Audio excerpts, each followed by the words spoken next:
وہ صرف اللہ کو مانتے تھے، اللہ پر یقین رکھتے تھے. اس یقین نے حضرت سیدنا ابراہیم علیہ السلام کو آگ سے بچا لیا. حضرت یوسف علیہ السلام کو تخت عبادت سے نہیں ملا بلکہ اپنے کردار سے ملا. یہ سمجھ کر کسی نے یوسف کو تخت پر نہیں بٹھایا تھا کہ یہ اللہ کے نبی ہیں. یہ سمجھ کر تخت پر بٹھایا گیا کہ آپ کا کردار کیسا ہے.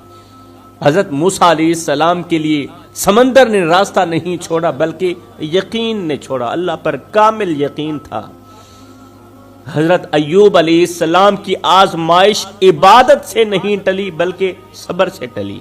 حضرت یونس علیہ السلام ایک اندھیرے سے نکلے، اس لیے نہیں کہ وہ نبی تھے بلکہ اس لیے کہ انہوں نے مان لیا کہ غلطی ہو گئی ہے، اللہ تو معاف کرنے والا ہے. حضرت عیسیٰ علیہ السلام کی زندگی میں بلندی کا راز، پرواز کا راز کرامت نہیں بلکہ رحم تھا، خاشیت تھی، اللہ پر پختہ یقین تھا. اور پھر میرے کریم نبی کی پوری حیات ہمیں یہ سمجھاتی ہے کہ اللہ کے قریب وہی ہے جس کے دل میں عاجزی ہے، زبان میں نرمی ہے اور عمل میں سچائی ہے. اللہ کے قریب تو وہی ہے. اگر انبیاء علیہم السلام کی یہ زندگیاں شب برات کے آئینے میں دیکھیں تو ایک بات ضرور سمجھ آتی ہے کہ یہ رات عبادت دکھانے کی نہیں بلکہ اندر کا انسان بدلنے کی رات ہے. اور جو اس رات بدل گیا وہی اصل میں کامیاب ہوا. میرے محترم بھائیو، اب میں آپ کو تھوڑا سا شب برات کی فضیلت کے بارے میں بتانا چاہتا ہوں، کیونکہ یہ رات عام راتوں جیسی نہیں بلکہ یہ وہ رات ہے جس میں اللہ تعالیٰ اپنے بندوں کی طرف خاص توجہ فرماتا ہے. یہ وہ رات ہے جس میں گناہوں کے بوجھ تلے دبے ہوئے لوگ بھی اگر سچے دل سے پلٹ آئیں تو پاک ہو جاتے ہیں، پاک ہو جاتے ہیں اور برسوں کی خطائیں ایک لمحے میں معاف ہو جاتی ہیں. میرے کریم نبی نے اس رات کی عظمت بیان کرتے ہوئے امت کو متوجہ کیا کہ یہ رات صرف جاگنے کی نہیں بلکہ یہ رات اللہ کی طرف لوٹ آنے کی رات ہے، توبہ کرنے کی رات ہے. اس لیے میرے کریم نبی نے اس رات زیادہ خاموشی اختیار کی، زیادہ استغفار کیا اور اپنی امت کے لیے دل سے دعا کی. آپ اس رات یہ نہیں دیکھتے تھے کہ کس نے کتنا پڑھا بلکہ یہ دیکھتے تھے کہ کون واقعی حقیقت میں بدلا. لہٰذا ہمیں بھی اس رات کو صرف عبادت کی گنتی میں نہیں گزارنا چاہیے بلکہ دل کی اصلاح میں گزارنا چاہیے. ہمیں شب برات کو صرف عبادت کی گنتی میں نہیں گزارنا چاہیے بلکہ دل کی اصلاح میں گزارنا چاہیے. اپنی زبان کو نرم کریں، دل سے کینہ نکالیں، جن کا حق دبایا وہ واپس کریں اور اللہ کے سامنے یہ وعدہ کریں کہ اب ہم گناہ کو شوق نہیں بنائیں گے. اگر ہم نے اس رات اپنے اندر کا انسان ٹھیک کر لیا تو شب برات ہمارے لیے نجات کی رات بن جائے گی. اور اگر ہم نے صرف رسم ہی نبھائی تو ڈر ہے کہ یہ عظیم رات بھی ہمارے حق میں گواہ نہ بن جائے. شب برات یہ وہی رات ہے جس میں اللہ تعالیٰ کی طرف سے فیصلے کیے جاتے ہیں، آنے والے پورے سال کے لیے فیصلے کیے جاتے ہیں.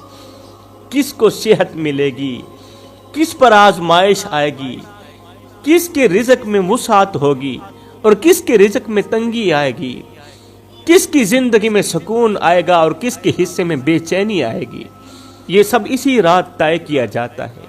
یہ وہ رات ہے جس میں انسان کی تقدیر لکھی نہیں جاتی بلکہ دہرائی جاتی ہے. یعنی جو بندہ جیسا رہا، جو نیت لے کر جیا، جو گناہ پر اڑا رہا، جو توبہ کی طرف جھکا، اس کے مطابق اس کے فیصلے مضبوط کر دیے جاتے ہیں. اس رات اللہ بندے کی پیشانی نہیں دیکھتا بلکہ دل کا رخ دیکھتا ہے. آنسوں کی مقدار نہیں دیکھتا بلکہ ندامت کی سچائی دیکھتا ہے.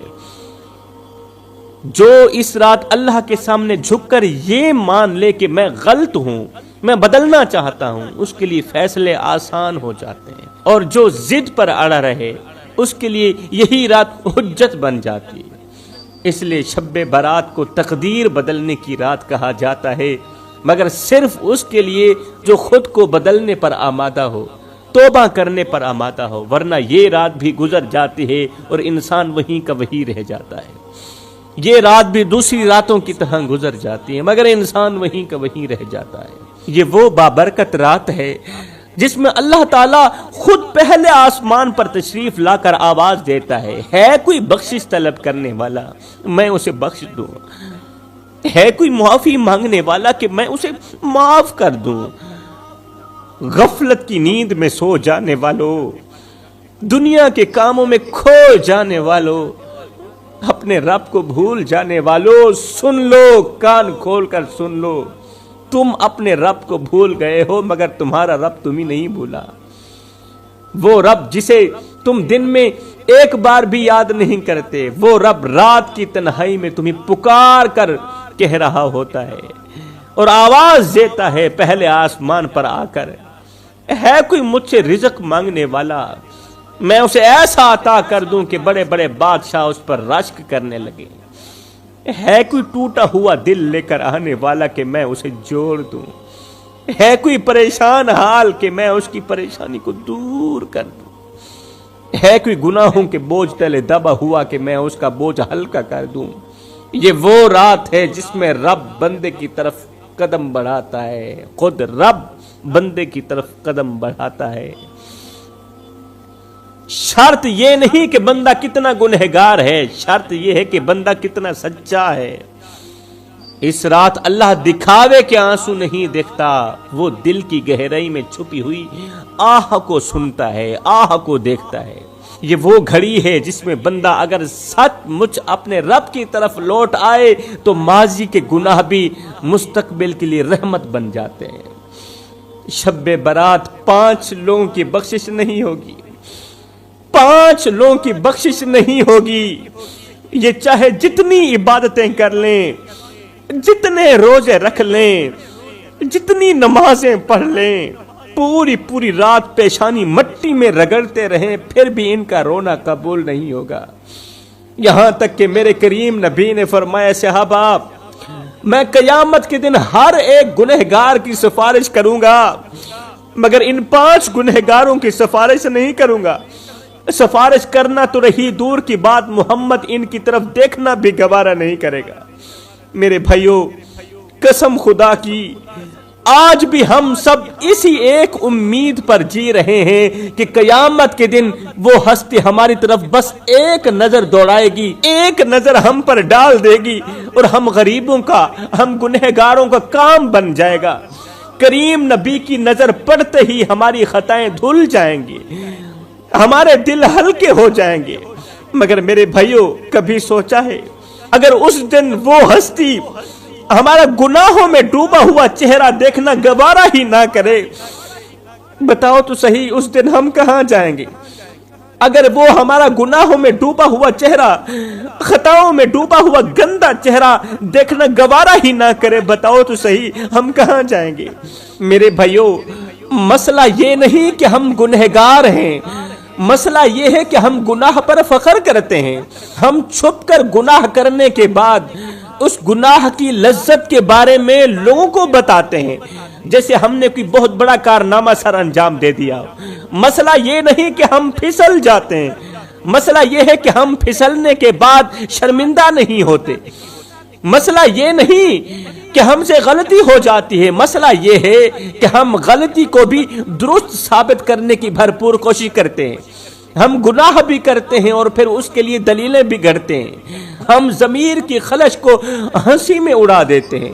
یہی وہ مقام ہے جہاں انسان رحمت سے دور ہونا شروع ہو جاتا ہے، کیونکہ اللہ کو گنہگار بندہ برا نہیں لگتا، اللہ کو بدکار بندہ برا نہیں لگتا، اللہ کو وہ بندہ برا لگتا ہے جو گناہ کے بعد بھی بے پرواہ رہے، اللہ کو وہ بندہ برا لگتا ہے جو گناہ کرنے کے بعد بھی گناہ سے توبہ نہ کرے۔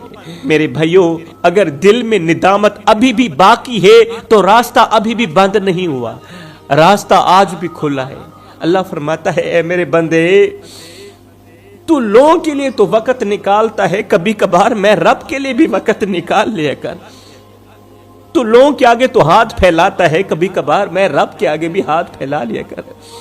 میرے بندے تو کرتا وہ ہے جو تو چاہتا ہے، پر ہوتا وہ ہے جو میں رب چاہتا ہوں۔ اے میرے بندے تو وہ کر جو میں چاہتا ہوں، پھر ہوگا وہی جو تو چاہتا ہے۔ جس ہستی کی ایک نظر نجات کا دروازہ کھول دیتی ہے، وہی ہستی فرما رہی ہے صحابہ قیامت کے دن ہر ایک گنہگار کی سفارش کروں گا، مگر 5 لوگوں کی سفارش نہیں کروں گا۔ سفارش کرنا تو رہی دور کی بات، محمد ان کی طرف دیکھنا بھی گوارا نہیں کرے گا۔ صحابہ کرام نے عرض کی یا رسول اللہ سنیا وہ کون سے لوگ ہیں جن کی آپ قیامت کے دن سفارش نہیں کریں گے؟ تو میرے کریم نبی نے فرمایا پہلا وہ شخص جو ساری زندگی شراب پیتا رہا اور پھر شراب پیتے پیتے بغیر توبہ کے مر گیا۔ صحابہ گواہ رہنا کل قیامت کے دن محمد اس کی سفارش نہیں کرے گا۔ میرے بھائیو ایک لمحے کے لیے غور کرو، یہ گناہ صرف پیالے تک محدود نہیں رہتا، یہ آہستہ آہستہ انسان کی غیرت، حیا اور عقل سب چھین لیتا ہے، انسان کی عزت بھی چھین لیتا ہے، روند دیتا ہے، انسان کی غیرت بھی روند دیتا ہے۔ شرابی کے بچے باپ کے ہوتے ہوئے بھی یتیموں کی سی زندگی گزار رہے ہوتے ہیں۔ ارے اس بیٹی کا کیا قصور جس کے لیے لوگ رشتہ مانگنے نہیں آتے؟ اگر کوئی آ بھی جائے تو صاف صاف کہہ دیتا ہے کہ بھائی ہم اس لڑکی کو قبول نہیں کریں گے کیونکہ اس کا باپ شراب پیتا ہے۔ ہائے چاند جیسی خوبصورت بیٹی کی زندگی کو باپ کے نشے نے تباہ کر دیا۔ میرے بھائی کوئی حافظ کی ماں کہلاتی ہے، کوئی قاری کی ماں، کوئی حاجی کی ماں، کوئی غازی کی ماں۔ یہ بتا کہ تیری ماں کس کی ماں ہے؟ اور کہیں وہ شرابی کی ماں تو نہیں، کہیں وہ نشئی کی ماں تو نہیں، کہیں وہ بے نمازی کی ماں تو نہیں۔ اگر آج وہ شرابی کی ماں کہلائی جا رہی ہے تو تیری وجہ سے کہلائی جا رہی ہے۔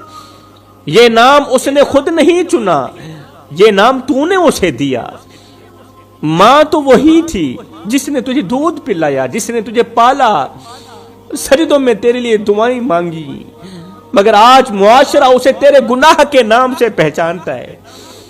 آج معاشرہ اسے تیری شراب کے نام سے پہچانتا ہے کہ یہ شرابی کی ماں ہے۔ سوچ جب لوگ تیرے نام کے ساتھ تیری ماں کو یاد کرتے ہوں گے تو ماں کے دل پر کیا گزرتی ہوگی؟ جب کوئی تیری ماں کی طرف اشارہ کرتے ہوئے کہتا ہوگا کہ یہ شرابی کی ماں ہے، بتا تو صحیح اس وقت ماں کے دل پر کیا گزرتی ہوگی؟ اس لیے تو میرے کریم نبی نے فرمایا جو شراب پیے گا قیامت کے دن محمد اس کی طرف دیکھنا بھی گوارا نہیں کرے گا۔ صحابہ کرام نے عرض کی یا رسول اللہ دوسرا کون سا شخص ہے؟ یا رسول اللہ دوسرا کون سا شخص ہے جس کی آپ قیامت کے دن سفارش نہیں کریں گے؟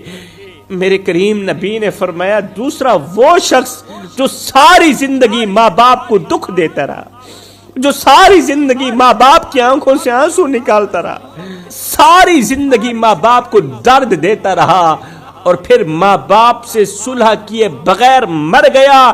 صحابہ گواہ رہنا محمد قیامت کے دن اس کی سفارش نہیں کرے گا۔ وہ ماں جس نے تجھے پہلی بار چلتے دیکھا تو اللہ کا شکر ادا کیا، خوش ہو گئی تھی، اللہ کا شکر ادا کیا تھا، آج وہ ماں تیرے لہجے سے ڈرتی ہے، تیرے سامنے ڈر ڈر کے بات کرتی ہے۔ میرے بھائیوں حقیقت تو یہ ہے کہ جب اولاد دنیا کی دولت سے مالا مال ہو جائے، جب اولاد دنیا کی دولت سے مالا مال ہو جائے تو ماں باپ ڈر ڈر کے بات کرتے ہیں کہ کہیں اولاد ناراض نہ ہو جائے، اور جب اولاد دین کی دولت سے مالا مال ہو جائے تو پھر اولاد ڈر ڈر کے بات کرتی ہے کہ کہیں ماں باپ ہم سے ناراض نہ ہو جائیں۔ وہ ماں جس نے تمہیں اپنی گود میں رکھ کر تمہیں ہر خوف سے بچایا، آج وہ ماں تیرے لہجے کے خوف میں جی رہی ہے۔ پھر ایک دن ایسا آتا ہے جب ماں کا بستر خالی ہو جاتا ہے، باپ کی آواز ہمیشہ کے لیے خاموش ہو جاتی ہے۔ جب ماں باپ چلے جاتے ہیں تب اولاد کو یاد آتا ہے کہ ایک بار گلے لگانا باقی رہ گیا تھا، ایک بار معافی مانگنا رہ گیا تھا، ایک بار امی آپ ٹھیک ہے نا، ابو آپ ٹھیک ہے نا، آپ کو کسی چیز کی ضرورت تو نہیں ہے، بس یہ پوچھنا باقی رہ گیا تھا۔ مگر اس دن نہ ماں سنتی ہے نہ باپ سنتا ہے، اس دن صرف قبر کی مٹی ہوتی ہے اور اولاد کے ہاتھوں میں صرف پچھتاوا ہوتا ہے۔ صحابہ کرام نے عرض کی یا رسول اللہ، سونیا تیسرا کون سا شخص ہے جس کی آپ سفارش نہیں کریں گے؟ سفارش کرنا تو رہی دور کی بات، قیامت کے دن آپ اس کی طرف دیکھنا بھی گوارا نہیں کریں گے۔ میرے رسول کریم نے فرمایا صحابہ، تیسرا وہ جو اپنی 3 انچ کی پیشانی اللہ کے سوا کسی غیر کے آگے جھکاتا رہا، اللہ کے سوا یہ 3 انچ کی پیشانی کسی غیر کے آگے جھکاتا رہا اور جھکاتے جھکاتے بغیر توبہ کے مر گیا۔ صحابہ یاد رکھنا، قیامت کے دن محمد اس کی سفارش نہیں کرے گا۔ میرے بھائیو، وہ سر جسے صرف رب کائنات کے آگے جھکنا تھا، مگر جب انسان اسے دولت کے آگے جھکا دیتا ہے، کسی طاقتور کے آگے وہ سر جھکا دیتا ہے، کسی منصب، کسی رتبے یا اقتدار کی کرسی کے آگے جھکا دیتا ہے، تو دراصل وہ اپنی عزت کو خود اپنے ہاتھوں سے مٹی میں ملا رہا ہوتا ہے۔ اس لیے میرے بھائیو، یہ بات دل میں بٹھا لو، یہ بات دل میں بٹھا لو، پیشانی اگر بچانی ہے تو صرف اللہ کے آگے جھکاؤ۔ قیمتی سر، قیمتی عزت اگر بچانی ہے تو یہ پیشانی صرف اللہ کے آگے جھکاؤ، کیونکہ جو سر اللہ کے سوا کسی اور کے آگے جھک گیا، وہ سر قیامت کے دن اللہ کے حضور اٹھنے کے قابل نہیں رہے گا۔ صحابہ کرام نے عرض کی یا رسول اللہ، چوتھا کون سا شخص ہے؟ چوتھا کون سا شخص ہے جس کی آپ قیامت کے دن سفارش نہیں کریں گے؟ میرے رسول کریم نے فرمایا صحابہ، چوتھا شخص ہے رشتے ناتے توڑنے والا، لوگوں کے دلوں میں نفرت کے بیج بونے والا، میاں بیوی کے درمیان جھگڑے کروانے والا۔ یہ وہ بدقسمت شخص ہے، قیامت کے دن محمد سفارش کرنا تو رہی دور کی بات، اس کی طرف دیکھنا بھی گوارا نہیں کرے گا۔